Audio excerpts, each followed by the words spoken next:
All right, we'll go ahead and get started here front left with Shane. Hey, Dillon, Shane Owen Forbes. Nice to see you. That's good. Just wondering, from your perspective, how proud or how much are you excited to kind of change the narrative for this team defensively? Last couple of years, they were top 7, top 10 offense, but last year, obviously poor defensively. Just how much are you taking that onus to change that narrative? I'm excited. I feel like that's why they came and traded for me, to have that presence, to have that priority of defense. Past 3 or 4 teams I've been on, or 4 years, only been on 2 teams, but we've been like top 5, top 10 in defense. And I feel like that's what makes you get to the playoffs. That's what makes you win games, even when you're shooting the ball not good that night. You can hang your hat on defense, energy, and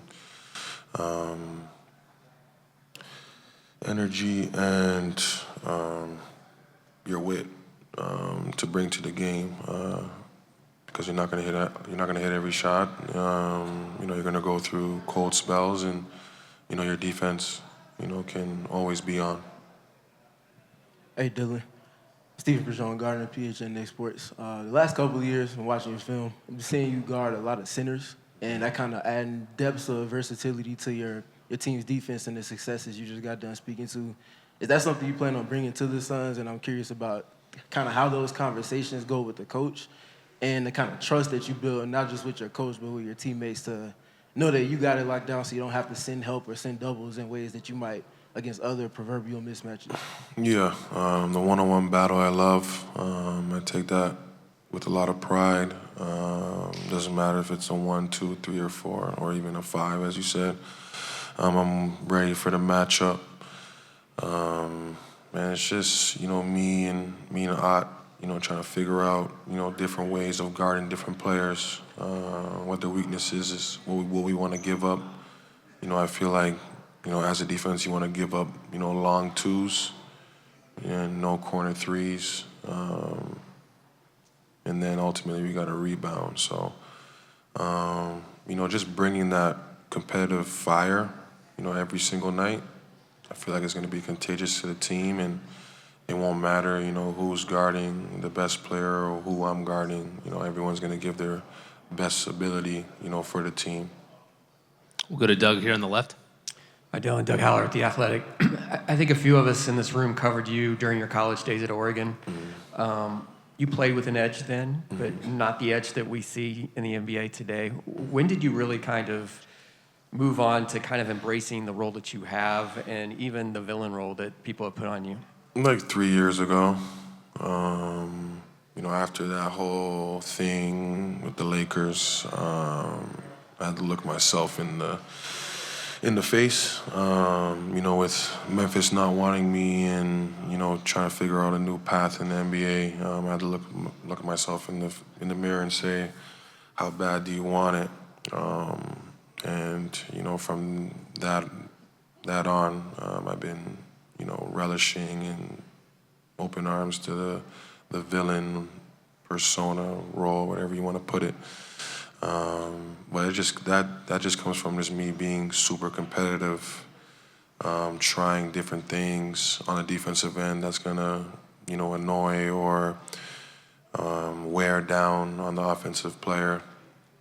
In Oregon, I didn't have to do too much of that. We played a lot of zone, so I just guarded my zone. But I feel like just the way I play, smash mouth, physical, in your face type of game is where I got the villain nickname. Go to Greg in the back middle.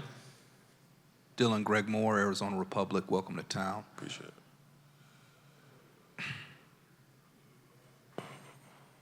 This is an awkward situation, right? Asking questions like this is just weird. I read something once that said that you spend about 4 hours in pregame looking at your assignments and watching film and getting ready for a game. How do you maintain that concentration, and do you hold your teammates to a similar standard? And if you do, how? It's over a couple days of me watching film, so it kind of adds up to it. I'm watching both sides of the floor. I'm watching single player that I'm guarding. I'm watching if I get switched off onto a center. All their plays, I gotta know. And then ultimately, when I have all that knowledge, I'm able to, communicate it to my teammates, even if it's before the game, during the game, and then even after, what we did wrong, what we needed to work on, stuff like that. But just continuously watching film so I'm ready. It's like, you're going to class and you're doing all these homework and writing stuff and all this, and then you get ready for the test and you know all the answers. So, that's how I try to approach it. And then once I have all that down packed, I'm able to, use my physicality in different ways, beat over a play or blow up a play or, make them not able to set up their plays the way they wanted to in a certain amount of time in a 24-second shot clock. So everything is precise the way I look at it, the way I do, and that's why I am what I am. Go to Lena, back right. Hey Dillon, Lena Washington, 12 News Phoenix. Welcome to the Valley. It was cool to see you at a Mercury game a couple of weeks ago, getting into the community. I'm curious, when you talk about the villain role, you've competed against Devin Booker and the Suns and in this arena. Personally, I'm wondering, you'll get to it tomorrow probably, but is it difficult to switch or flip that switch from being a competitor to a teammate? Does that kind of bring iron sharpens iron energy, or what's that like to kind of say, I'm not the enemy anymore when you walk into a locker room like this? I think it's just my personality. I'm not always that. If I was always that, then I don't think anybody would like me. But when I first get on a team, I just be myself, and I feel like people gravitate to that. And then they go back home and be like, oh, this guy's not that bad. Like, he's not what we all think he is. So, and then they want to learn. They want to, be able to, put it in their own game, but differently. The way I do it. Like, I'm gonna do it, like, in your face, like right in the camera, fight, whatever the case may be, is tussle, whatever, talk shit after on this podium here.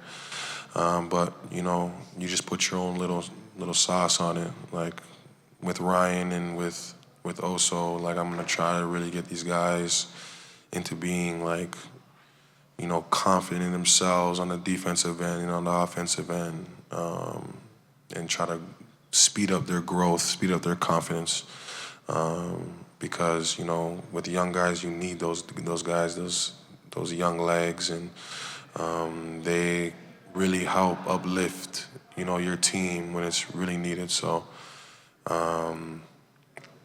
for me, it's just when you meet me, you like me. When you don't meet me or you just play against me, you hate me. So, and that's the way I like it. Time for a few more. We'll go to Nathan. Where am I at right now? Hi, Andy Romite, Cronkite News. Welcome to the Valley, Dillon. So you've talked a lot about your defense and the role that that's going to play on the team, but having met Coach Ott and the new guys on the roster and the offensive system you're going to have in place, what can you tell me about the role that your offense is going to bring to this team? Catch and shoot threes, a lot of threes, and then I feel like I'll have more chances to play in, pick and roll, dribble handoffs and stuff like that, and be able to create and showcase a little bit what I was doing before, all this defensive villain talk before, and get back to what I like doing is playmaking, putting the ball in the basket, and winning basketball games. Stay on the right with Dana. Dillon, Dana Scott, Arizona Republic, welcome again. Thank you. I've seen some of your off-season work here in the Valley at AZ Compass Prep, working with BJ Letcher, his training, and also there was that awkward situation years ago where the Suns tried to trade for you, it didn't happen. Now they have the Wright Brooks. So, do you feel like this was a natural transition to end up here? With all that said. Yeah, that whole thing, that ordeal with getting traded to Phoenix and didn't happen was like, something that possibly could happen. I never ever thought I was going to get traded out of Memphis. And, I ended up being on Houston. And then that, with BJ, that was free agency. I was working out here. My agency's out here, so it feels like home. And, then being traded, I was happy. I was, confident. I was ready. And, just this whole summer has just been about being diligent in my craft, being able to produce more on the offensive end, and then, adding to my game as well so I can be a, offensive threat. Final question here with Dwayne. It's interesting that you said that. I went back and watched the game you had against Boston. You just went completely off offensively. How much do you feel like you can not necessarily have those kind of games, but be that threat offensively? And B, can you just explain what that feeling is like when you're in the visiting arena and you got it going like that and you're talking to everyone and they're talking back to you and you have the arena basically in the palm of your hands? I would say it's a great feeling. Like, those are one of the best feelings. For me, that's a better feeling than, being in front of your home crowd, that's just me as being a competitor, as me being smash mouth in your face. You're going to see a lot of those games more. I've been putting a lot more work, being consistent with my jump shot, the way I follow through, and my base and my balance. And then in that game, it's like I feel like I couldn't miss from the beginning. I really wanted that game because my whole career never won in Boston or in the Garden. So I really wanted that game bad, and it was for, Ime as well. And then, just hearing every single time you shoot a three, the crowd gasps for air. And then, we were down in that game. We ended up coming back and winning, is an amazing feeling. Thanks, Dillon. Appreciate it. Thank you.